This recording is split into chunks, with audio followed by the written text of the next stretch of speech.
இன்னைக்கு சாப்பிட போலாம் அப்படின்னு சொல்லி கேங் எல்லாம் சேர்ந்துட்டு விப்ரோ விட்டு வெளில இருக்கிற கடைக்கு சாப்பிட போலான்னு பிளான் போட்டோம். விப்ரோ கரெக்டா சோழிங்கநல்லூர் எல்காட்ல தாங்க இருக்கு. இங்க நான் 2வது அட்டம்ப்ட்ல பாஸ் ஆனேன். நீங்க எத்தனாவது அட்டம்ப்ட்ல பாஸ் ஆனீங்கன்னா மறக்காம கமெண்ட் பாக்ஸ்ல கமெண்ட் பண்ணுங்க. ஸ்ட்ரைட்டா அங்க இருந்த கடைக்கு போயிட்டோம். அங்க முட்டைக்கல்லு நல்லாவே வெந்துட்டு இருந்தது. நான் 2 கல் தோசை, ஒரு ஆம்லெட், ஒரு கலக்கி அப்படிங்கிற மாதிரி சும்மா வெளுன்னு வெளுத்திட்டு இருந்தேன். சாப்பிட்ட கலைப்போட ஜூஸ் குடிக்கலாம் அப்படின்னு சொல்லி கேஃபேரியா போலான்னு போயிட்டு இருந்தோம். மேல ஃபுல்லா வவ்வாலா தொங்கிட்டு இருந்தது. லொகேஷனும் செம்மையா இருந்தது.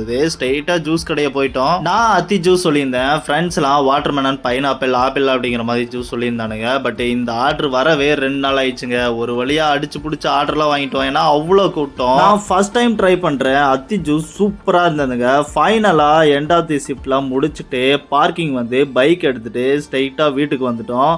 வேலையா துணியை வாஷிங் மிஷின்ல போட்டு துணி எல்லாத்தையும் காய போட்டேன். அங்க ஒரு சின்ன பையன் பக்கத்து பீச்சில இருந்து பட்டம் விட்டு விளாண்டு இருந்தான். சூப்பரா இருந்தது. நான் தேனியில இருக்கும் போதே பட்டம் விளையாடப்போ பள்ளத்துல விழுந்த நாட்கள் தான் ஞாபகம் வந்தது. உங்களுக்கும் அந்த மாதிரி இருந்ததுன்னா மறக்காம கமெண்ட் பாக்ஸ்ல கமெண்ட் பண்ணிருங்க.